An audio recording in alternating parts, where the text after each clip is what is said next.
Hi friends, ఈరోజు long umbrella frock stitching చేయడం, cutting చేయడం చూపిస్తాను.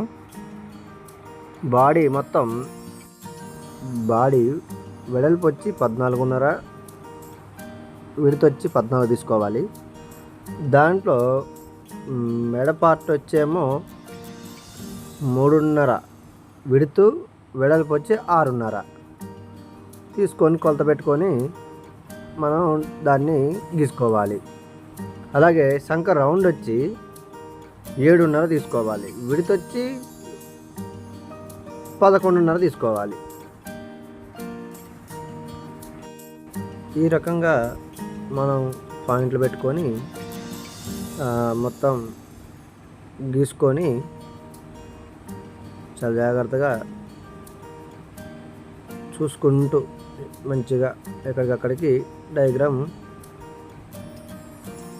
ఖచ్చితంగా గీసుకుంటే చాలా ఫిట్గా మంచిగా బాడీకి సెట్ అయ్యే విధంగా మంచిగా వస్తాయి. బాడీ కొలతలు అటాచ్ జాగ్రత్తగా.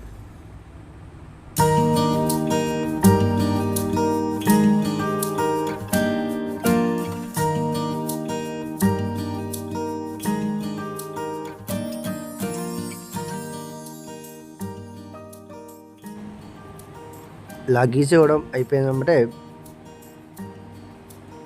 ఇక మంచిగా సేమ్ మనం గీసినట్టే షేప్ కరెక్ట్గా కట్ చేసుకోవాలి. కట్ చేసుకొని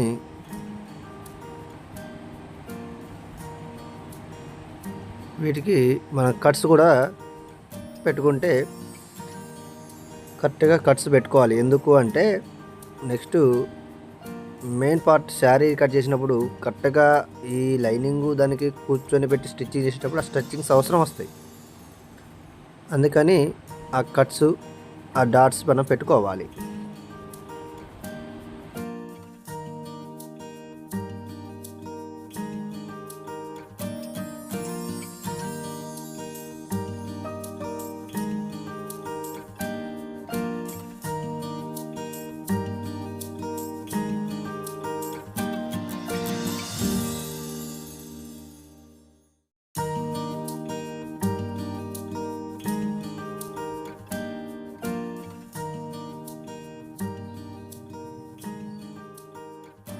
మెయిన్ మనకి చీరని కట్ చేసుకునేటప్పుడు ముందుగా కట్ చేసుకున్న లైనింగ్ బాడీ పార్ట్స్ని ఇవి చీర కొద్దిగా మెత్తగా ఉండడం వల్ల అది అటు ఇటు జరిగిపోద్దని నేను లైట్గా ఆ లైనింగ్ని గమ్ పెట్టి లైనింగ్ కదలకంట కొద్దిగా పెట్టి అతికించుకుంటూ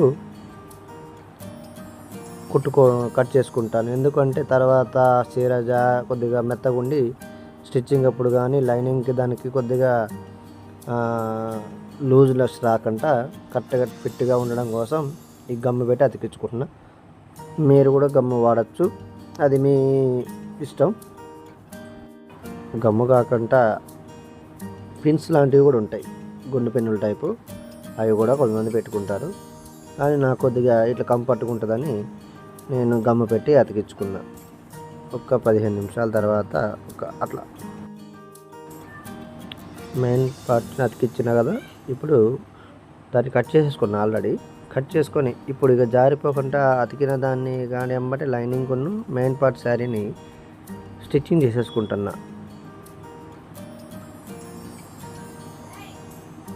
కొద్దిగా మీరు స్టిచ్చింగ్ చేసేటప్పుడు చూసుకొని స్టిచ్చింగ్ చేసుకోవాలి. ఎందుకంటే కొన్ని శారీస్ ఇట్లా బాగా ముడతలు వచ్చేస్తూ ఉంటాయి, ఇట్లా జారిపోతూ ఉంటాయి.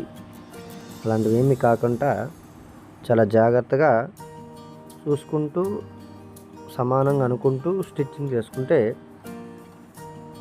కుట్టు అనేది కూడా ఏమైనా లూజ్ వచ్చినప్పుడు ఇటమ్మటే సరి చేసుకోండి, ముందే చూసుకోవాలి. ఆ తర్వాత ఎక్స్ట్రాగా మిగిలిన క్లాత్ని కట్ చేసేయడమే. అలాగే front side we shape neck పెడుతున్నా. నేను వీ షేపు పట్టి లెక్క డిజైన్ పెడుతున్నా. దానికి ఆ క్లాత్కి మెయిన్ పార్ట్ క్లాత్కును లైనింగ్కి కలిపి నేను బకరం పెట్టి అతికించుకొని స్టిచ్చింగ్ చేసుకున్నాను ముందుగా. చేసుకున్న తర్వాత మళ్ళా అక్కడ కట్స్ కూడా పెట్టుకొని జాగ్రత్తగా ఆ కట్స్ ఉన్న కాడ మళ్ళా ఆ బకరంతో కలిపి స్టిచ్చింగ్ కరెక్ట్గా షేప్ వరకు కట్ చేసుకుంటూ స్టిచ్చింగ్ చేసుకుంటూ ఉంటే ఆ బకరంది అది షేప్ ఖచ్చితంగా రావాలంటే అక్కడ ఆ షేప్ మనం ఎట్ట గీసుకున్నామో అట్టకి స్టిచ్చింగ్ కరెక్ట్గా చేయాలి అక్కడ. అప్పుడే మనకి షేప్ ఖచ్చితంగా చాలా నీట్గా వస్తుంది. ఆ తర్వాత లోపల ఉన్న పార్ట్ వరకు మనకి అనవసరమైనవంటి కట్ చేసేసి ఎగస్ట్రా ఉన్న బకరం, ఎగస్ట్రా ఉన్న క్లాత్, షేప్ ఉన్న క్లాత్ మొత్తం కట్ చేసేస్తే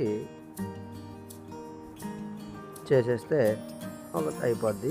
అలాగే ఈ ఎగస్ట్రా ఉన్న క్లాత్ కొద్దిగా మిగిలి ఉంటుంది కదా, దాన్ని ఆ బకరంతో కలిపి జాగ్రత్తగా ఫోల్డ్ చేసుకుంటూ నీట్గా నిదానంగా స్లోగా చూసుకొని మనం స్టిచ్చింగ్ చేసేసుకోవాలి.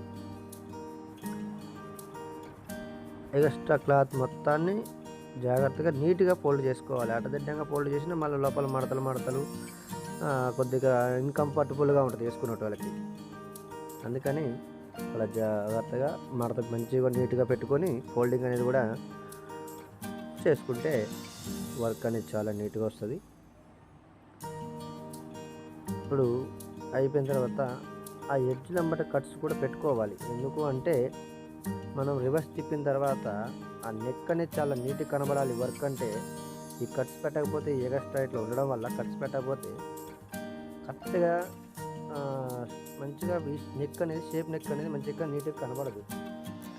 అలాగా రివర్స్ చేసిన బట్టి చూసారా, చూడండి రివర్స్ చేస్తున్నా. ఇట్లా చేసిన తర్వాత అట్లా కట్స్ పెట్టుకొని మీరు చూస్తే అర్థమవుతుంది. చూసారా, ఇగో షేప్ మంచిగా వచ్చింది. అందుకే ఆ కట్స్ పెట్టుకోండి. ఇప్పుడు రివర్స్ చేసినామంటే ఆ కట్స్ పెట్టుకున్న ఎక్స్ట్రా దాన్ని మొత్తం మంచిగా ఫోల్డ్ చేసేసి స్టిచ్చింగ్ చేసేస్తే ఫ్రంట్ పార్ట్ వీ షేప్ అయిపోయిందండి. అక్కడ ఫోల్డింగ్ అనేది చూసుకుంటూ చాలా జాగ్రత్తగా స్టిచ్చింగ్ చేసుకోవాలి. అప్పుడే మనకి వర్క్ అనేది చాలా నీట్గా కనబడుతుంది.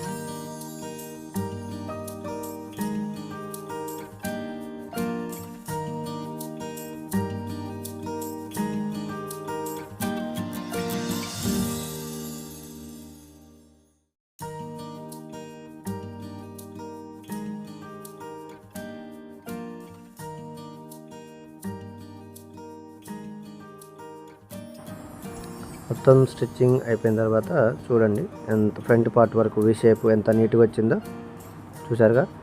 ఇప్పుడు ఇక బ్యాక్ పార్ట్ని స్టిచ్చింగ్ ఆల్రెడీ చేసినాం కదా, చేసినట్టు దానికి కూడా బ్యాక్ సైడ్ కూడా నేను కుండ డిజైన్ పెట్టానండి. ఆ కుండ డిజైన్ కూడా ముందుగా లైనింగ్కి బకరం పెట్టి డిజైన్ తీసుకొని నేను ఆల్రెడీ అతికించుకున్నాను. అలాగే ఇప్పుడు దాన్ని స్టిచ్చింగ్ కూడా చేస్తాను. ఆ బ్యాక్ పార్ట్కి ఆ బకరం డిజైన్ చేసుకున్న వరకు కరెక్ట్గా డిజైన్ మందం కరెక్ట్గా స్టిచ్చింగ్ చేస్తాను. చూడండి ఆ డిజైన్ తర్వాత ఆటోమేటిక్గా మనం సెంటర్లో ఉన్న వేస్ట్ క్లాత్ని కట్ చేసేస్తే మనకు ఆ డిజైన్ అనేది క్లియర్గా కనబడుతుంది.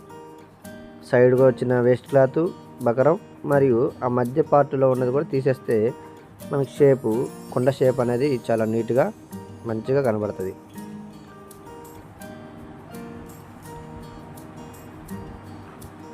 చూడండి ఎట్లా ఎక్స్ట్రా క్లాత్ అంతా ఎక్స్ట్రా బకరం కానీ అంతా కట్ చేసేసుకోవాలి.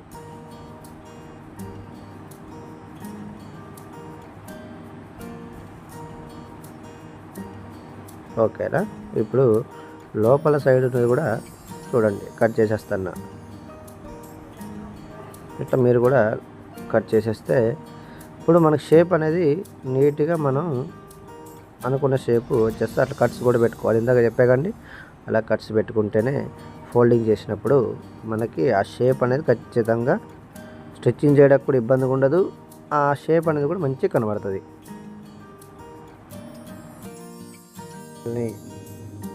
లైక్ చేయండి, షేర్ చేయండి, అలాగే సబ్స్క్రైబ్ కూడా చేయడం మర్చిపోకండి.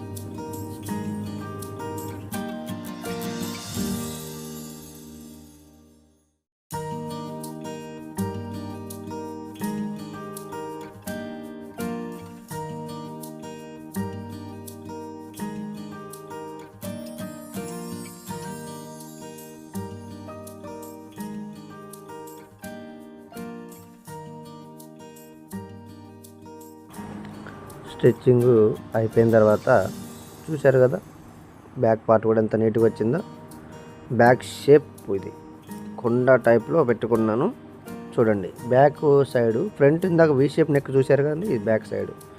ఇట్లా రెండు ఫ్రంట్ బ్యాక్ రెండు సైడ్లు కుట్టుకొని ఇక పక్కన పెట్టేసుకోవాలి. నెక్స్ట్ మనకి ఆ ఫ్రంట్ పార్ట్ని బ్యాక్ పార్ట్ని రెండింటిని ఇక యాడ్ చేసేసి జాయిన్ చేసి స్టిచ్చింగ్ చేసేస్తున్నాం చూడండి.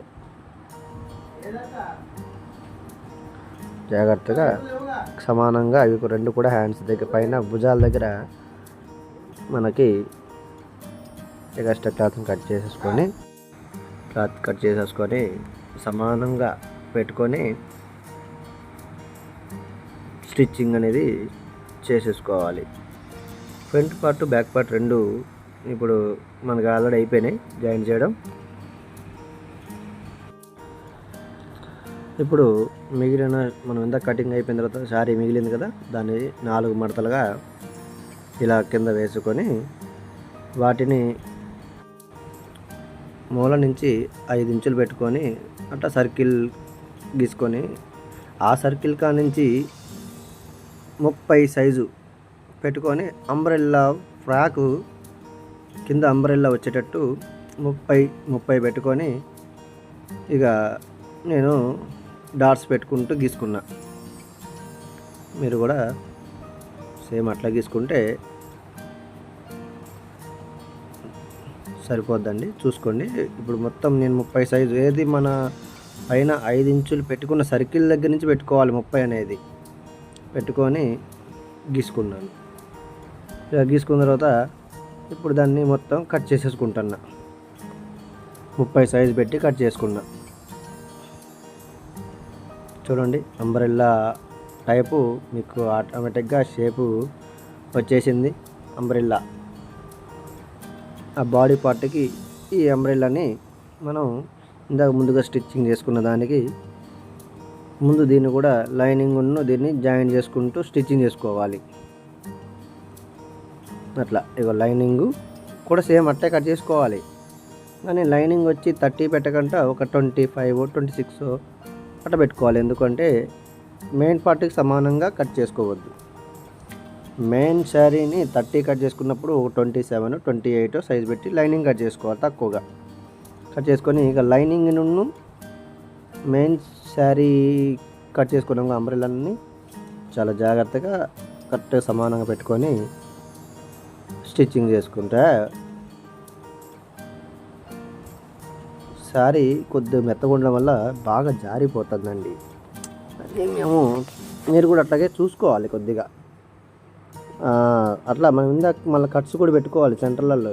ఎందుకంటే స్టిచ్చింగ్ అయిపోయిన తర్వాత కట్స్ మనం ఇందాక పెట్టుకునేది ఎందుకంటే చూడండి, ఆ బాడీ పార్ట్ అనేది కరెక్ట్గా సమానంగా సెంటర్లో కూర్చోబెట్టకపోతే తర్వాత మనకి ఫ్రాక్ను కింద అంబ్రెల్లాకి బాడీ పార్ట్కి విడత అటు ఇటు అయిపోవచ్చు. అట్లా అవ్వకుండా ఉండాలంటే ఆ డాట్స్ అనేది పెట్టుకున్నాం. ఆ డాట్స్ ఖచ్చితంగా పెట్టుకున్న దగ్గరే పెట్టి సమానంగా చూసుకొని మెయిన్ పార్ట్ మన బాడీ పార్ట్ను బ్యాక్ పార్ట్ స్టిచ్చింగ్ చేసుకున్నాక రెండు కలిపి అంబ్రెల్లా ఫ్రాక్ కూడా స్టిచ్చింగ్ చేసేస్తున్నాం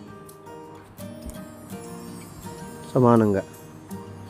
ఆ డాట్స్ సమానంగా సెంటర్లో పెట్టుకొని అటు ఇటు దీనికి సమానంగా స్టిచ్చింగ్ అనేది చేసేసుకుంటున్నాం చూడండి.